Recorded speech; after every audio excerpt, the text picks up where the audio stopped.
Dadperfectrevenge. Beverly's family locked my son in the freezing shed during a blizzard. They said it was just a joke. When I found him barely breathing, hypothermic, they laughed and told me to stop being dramatic. They drove away in their fancy SUV while I waited for the ambulance, but they didn't know about my brother Leonard. As the paramedics loaded Theodore into the ambulance, I made one phone call, just one. They're heading back to Toronto now. I said quietly, "Do what you do best."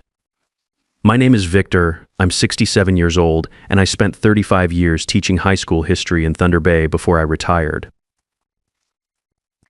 Let me tell you how this whole thing started.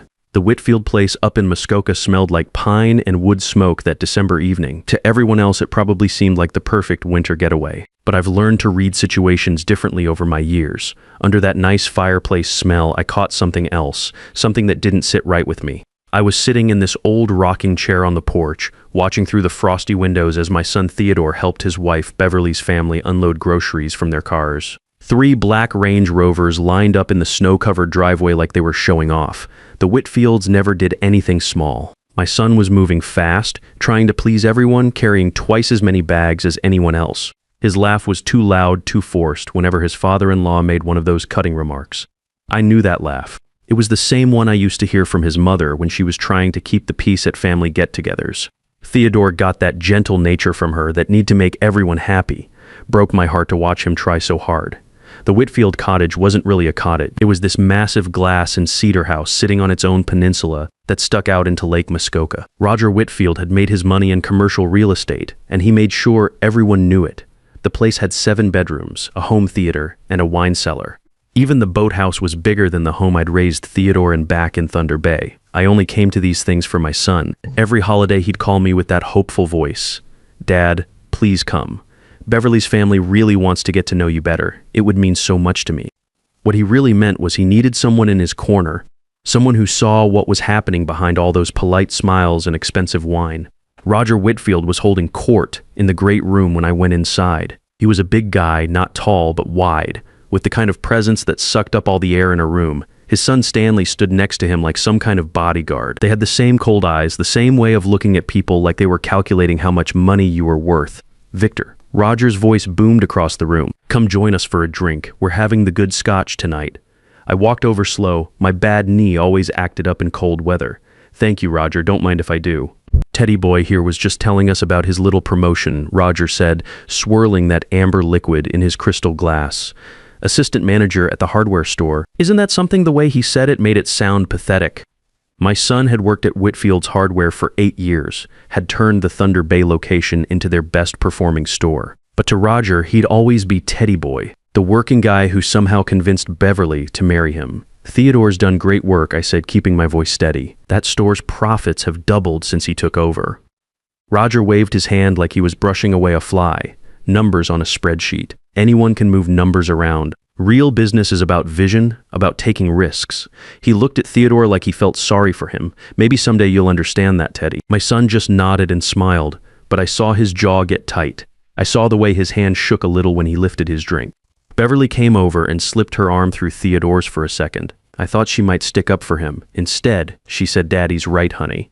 You should think bigger. Maybe Stanley could mentor you." Stanley smirked. He was 34, same as Theodore. But that's where it ended. Theodore had earned everything through hard work. Stanley had coasted through life on his father's money, never held a real job, never faced a real challenge. His biggest accomplishment was marrying a woman whose family had even more money than his. "Sure," Stanley said. "I could teach you a few things about how business really works if you can keep up." The laughter that followed was sharp and mean. I wasn't part of it, and neither was Theodore. That night, after everyone went to bed, I found my son sitting alone on the back deck, wrapped in a heavy coat, staring out at the frozen lake. The temperature had dropped to -20, and I could see his breath in the moonlight.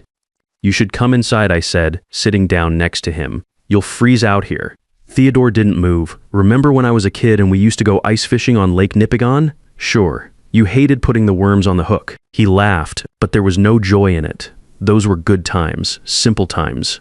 "Theodore," I put my hand on his arm, "you don't have to stay with these people. You don't owe them anything. She's my wife, Dad. And you're my son. I see how they treat you. It's not right." He turned to look at me, and in the moonlight, I saw tears in his eyes. "She wasn't always like this. When we first met at university, she was different. She was kind. She believed in me, People change when money gets involved. She's pregnant, Dad. The words hit me like a punch to the gut. I sat back in my chair, couldn't say anything for a minute. 3 months along, Theodore said. We were going to announce it tomorrow at the family dinner. I thought maybe this would change things. Maybe having a grandchild would make Roger see me differently. I wanted to tell him that Roger Whitfield would never see him as anything but a problem, that the baby would just become another weapon in their games, but I couldn't. Not with that hope still in my son's eyes. Congratulations, I said instead. I'm going to be a grandfather. He smiled, and for just a second he looked like the boy I remembered. The one who used to believe that working hard and being decent would always pay off. The next morning brought trouble. I woke up early, like always, and went to the kitchen to start the coffee. Through the window, I could see the sky had turned this ugly gray color. Weather reports had been warning about a storm coming in, but Roger had brushed it off. We have generators, he'd said, and enough supplies for a month. What's a little snow? I found Theodore in the kitchen ahead of me, looking at his phone with a worried face. Environment Canada just put out a severe blizzard warning, he said. They're saying we could get over 60 centimeters by tonight. Winds up to 90 kilometers an hour. We should head back to the city. I told him that. Roger says we're staying, says only cowards run from weather. Of course he did. Guys like Roger Whitfield don't back down from anything. They plant their feet and let other people deal with whatever happens. By noon, the first flakes started falling. By 300, you couldn't see the lake anymore. The wind was howling around the house like something alive and hungry. The Whitfields didn't seem bothered. They sat in the great room drinking wine and playing cards while the storm went crazy outside. Roger had started making jokes about Theodore being worried. City boy scared of a little snow, he said. Maybe he should go wait in the shed until it's safe. Stanley laughed. That's not a bad idea. Beald's character? Stop it, I said. That's enough. Roger's eyes went narrow. Excuse me, Victor. Did you say something? I said, that's enough. Leave the boy alone. The room went dead quiet. I could feel everyone staring at me. Roger put down his glass and stood up slow. I don't think I asked for your opinion, he said. You're a guest in my home. You'd better remember that. And Theodore's your son-in-law. He's family. You'd better remember that. We stared at each other across the room. Roger was used to scaring people with his money and connections, but I'd spent 35 years teaching high school history in Thunder Bay. I dealt with plenty of bullies in my time. Finally, Roger smiled. It didn't touch his eyes. You're right, Victor. Family is important. In fact, why don't we have some family bonding time? Stanley, take Teddy out to the shed and show him where we keep the emergency generator. Make sure he knows how to run it just in case. Theodore stood up. I can do that. I'll come with you. I said, no need. Roger's voice was firm. Stanley will handle it. You and I can have a nice chat about family values. I didn't like it. Something felt wrong.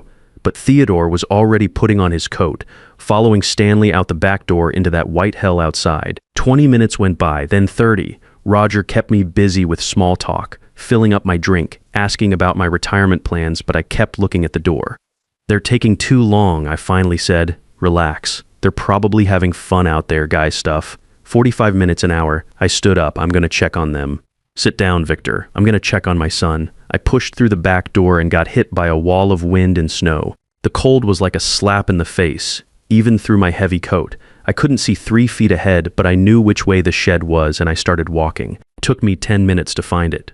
The shed was this big structure where they kept the backup generator, tools, and outdoor stuff. When I got to the door, I found it locked from the outside. A heavy padlock was hanging there, the kind that wasn't there yesterday. I pounded on the door. Theodore. Theodore, can you hear me?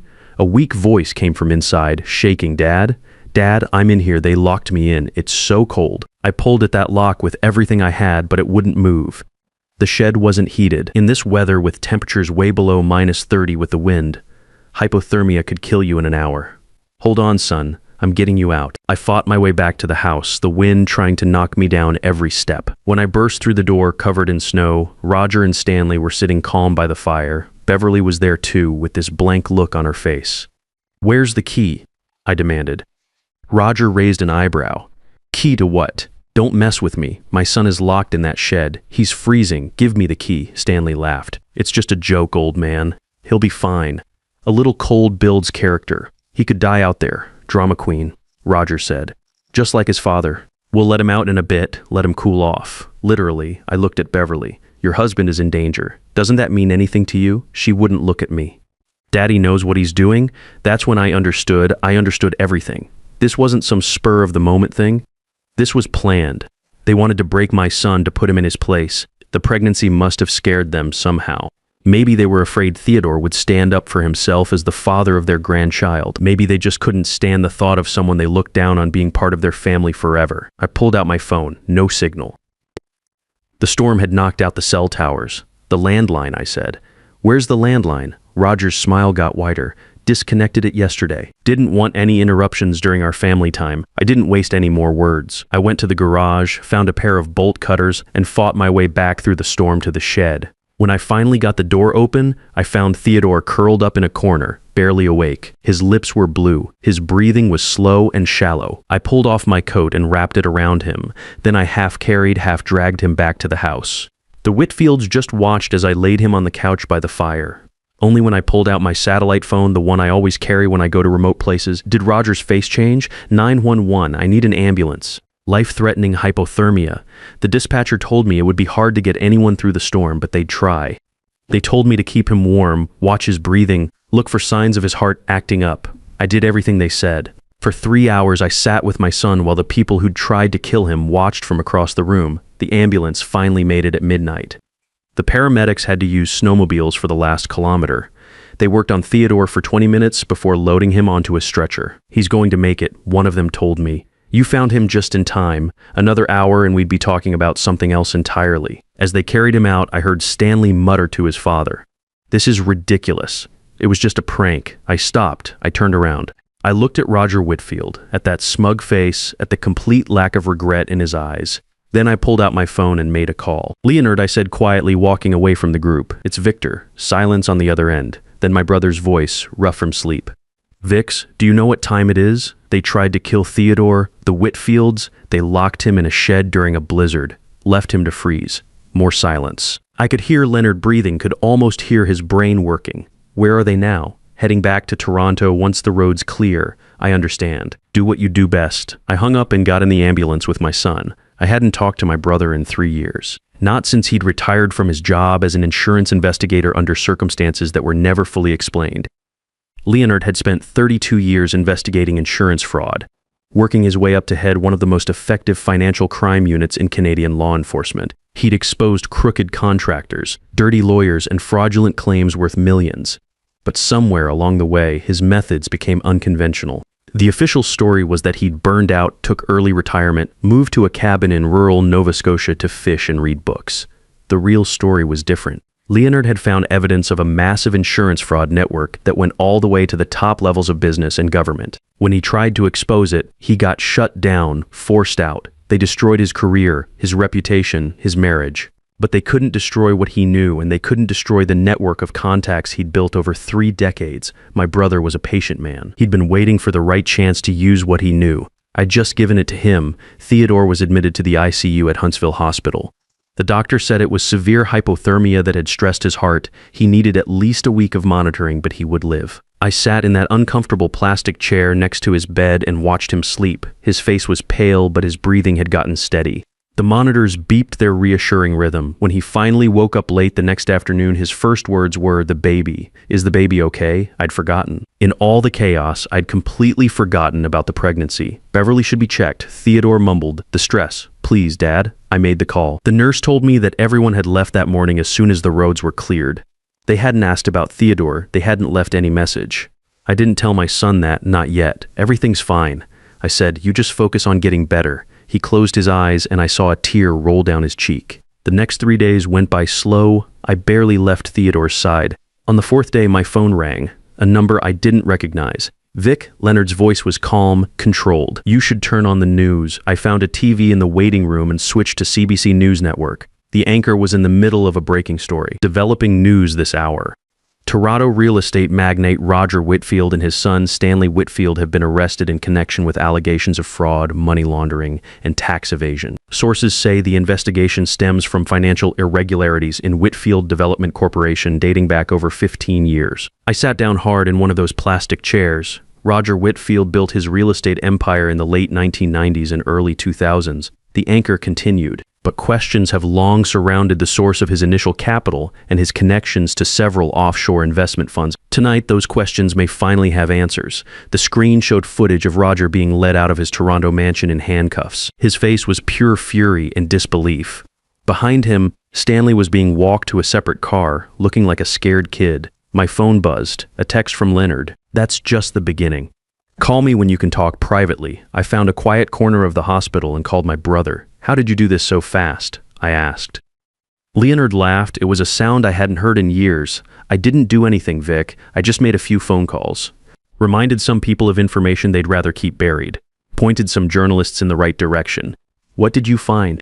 Roger Whitfield didn't build his fortune through hard work and vision. He built it by washing money for some very nasty people. Eastern European crime syndicates mostly looking to move their cash into Canadian real estate. He's been doing it for 2 decades. Leonard paused, but protected people can become inconvenient when their secrets start coming out. When certain documents start circulating to certain journalists. When former investigators start asking questions. Another pause. I told you, Vic. I've been waiting a long time for the right chance. This wasn't about Theodore, was it? Not entirely. It was about Theodore. Your son gave me the excuse I needed. The Whitfield family crossed a line when they heard him. They made it personal, and personal is always the best motivation. Theodore was released from the hospital on the 7th day. I drove him back to Thunder Bay, to my small house on the edge of town. He didn't talk much during the trip, just stared out the window at the snow-covered landscape rolling by. When we pulled into my driveway, he finally said, I saw the news, Dad. I know, she never loved me. None of them did. I'm sorry, son. He turned to look at me. Did you do this? The investigation? The arrests? I thought carefully before answering. I made a phone call to Uncle Leonard. I told him what they did to you, and I told him to do what he does best. Theodore was quiet for a long moment. Then he nodded slowly. Good. The next few weeks were hard. Theodore barely ate, barely talked, but slowly he started to heal. The divorce was finalized in February. Theodore got full custody of the baby once it was born. Beverly didn't fight it. She was too busy trying to distance herself from her family's mess. Roger Whitfield was denied bail. The evidence against him was overwhelming. Stanley tried to flee the country but got arrested at the Vancouver airport trying to board a flight to Dubai. One afternoon in March, I was cleaning out my garage when I heard a car pull into the driveway. It was Theodore. He got out slowly, carefully. Beverly had given birth 2 weeks earlier, and Theodore had been in Toronto for the custody transfer. In his arms was a small bundle wrapped in a yellow blanket. Dad, he said, I'd like you to meet your granddaughter, Carol. I walked over and looked down at the tiny face. She had Theodore's eyes, kind eyes, gentle eyes. Hello, Carol, I said softly. Welcome to the family. 6 months later, I stood on the shore of Lake Nipigon, holding my granddaughter in my arms. Theodore was setting up our fishing equipment nearby. You know, Carol, I said softly, your father used to hate fishing when he was young. Couldn't stand putting worms on the hooks. I heard that, Theodore called. And for the record, I still don't like the worm part. I laughed. Some things never change. We fished until the sun went down, not catching much, not caring. Carol slept peacefully in her carrier, oblivious to the water, the trees, the quiet talk between her father and grandfather. This was my life now. Not the one I'd planned, not the one I'd expected, but a good life nonetheless. A life of small moments and quiet love. A life where the people who hurt my family had been brought to account. Where my son was healing. Where my granddaughter would grow up knowing she was loved. Justice isn't about getting even. It's about putting things back the way they should be. About reminding powerful people that they're not above consequences, no matter how much money they have or how many connections they think they've bought. The Whitfields thought they were untouchable. They thought a retired teacher from Thunder Bay and his investigator brother were beneath their notice. They thought they could lock a man in a freezing shed and laugh about it over expensive scotch. They were wrong. Roger Whitfield would spend the rest of his life in prison. The investigation had expanded beyond anything any of us had expected. His cooperation with Eastern European money launderers had opened up connections to organized crime, corruption in provincial government, and financial fraud across multiple countries. The investigation was now being handled by joint Canadian-American task forces. Stanley would be eligible for parole in 15 years. The family's assets had been seized, their name destroyed. Vanessa had tried to reach out to Theodore once a few months after the divorce. She wanted to discuss co-parenting arrangements. Theodore had declined. The custody agreement was clear, and he had no interest in exposing Carol to someone who had stood by while her father nearly froze to death. On the drive home from Lake Nipigon, Theodore asked, "Have you talked to Uncle Leonard lately? Last week. He's doing well. Says the fishing in Nova Scotia isn't as good as Lake Nipigon, but he's managing." Is he ever going to come visit? Maybe when things settle down completely. There are still a lot of trials pending. We drove in silence for a while. Carol stirred in her car seat, making small sounds. I think I understand now, Theodore said. Why you always told me that character matters more than success. Why you never let me take shortcuts even when other kids' parents did. Your mother and I wanted you to be a good man. Not necessarily a successful man, just a good one. I hope I can do the same for Carol, you will.